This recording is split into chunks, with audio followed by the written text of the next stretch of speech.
russosbrand.com, where the pros are the pros. One of the things that Cena mentioned in that promo was Punk.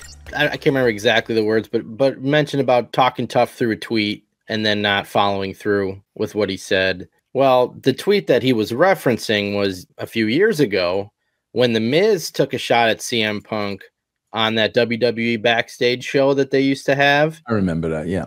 Punk tweeted, "Go suck a blood money covered dick in Saudi Arabia, right? You effing dork." Right. So now everybody is looking at him like he's a hypocrite, and that's what Cena was referencing, because he said that when he wasn't with the company. Now he goes back to the company. Yep. And he's going to Saudi Arabia. Exactly right. Of course, because we're all hypocrites. I'm not a hypocrite. Face it.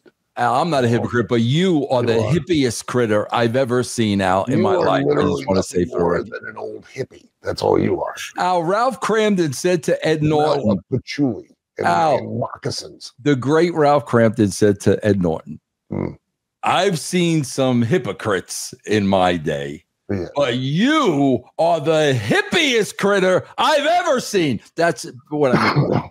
Go ahead, Al. Can't be two hips, because two hips make an ass.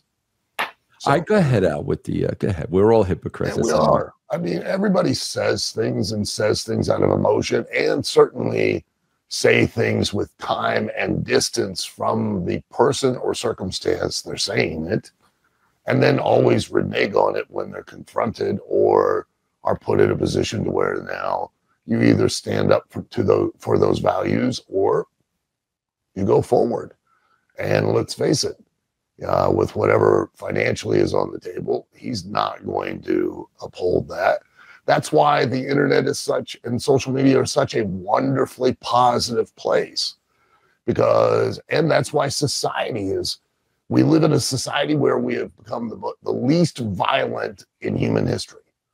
Regardless of what the news will claim, we are actually the least violent ever in human history. And you can see it in society, because violence, quite honestly, is what creates society. It's what creates civilization. The propensity to enact violence and then the restriction thereof is what creates civilization, civilized people.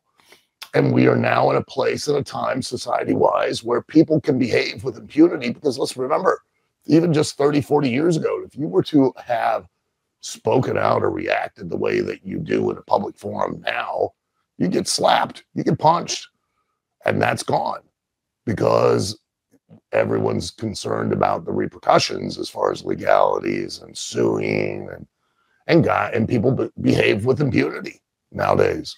And that's why we have what we have.